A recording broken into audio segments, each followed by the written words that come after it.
magiging maaraw ang buong lindong magandang panahon para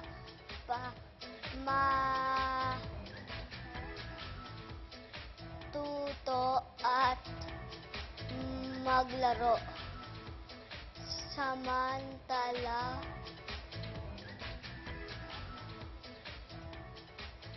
silipin naman natin ang lagay ang panahon sa buong Pilipinas.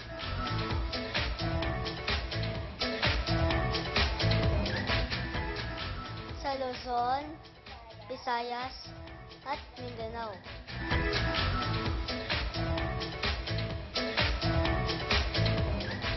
Ito po si Francis Ognay.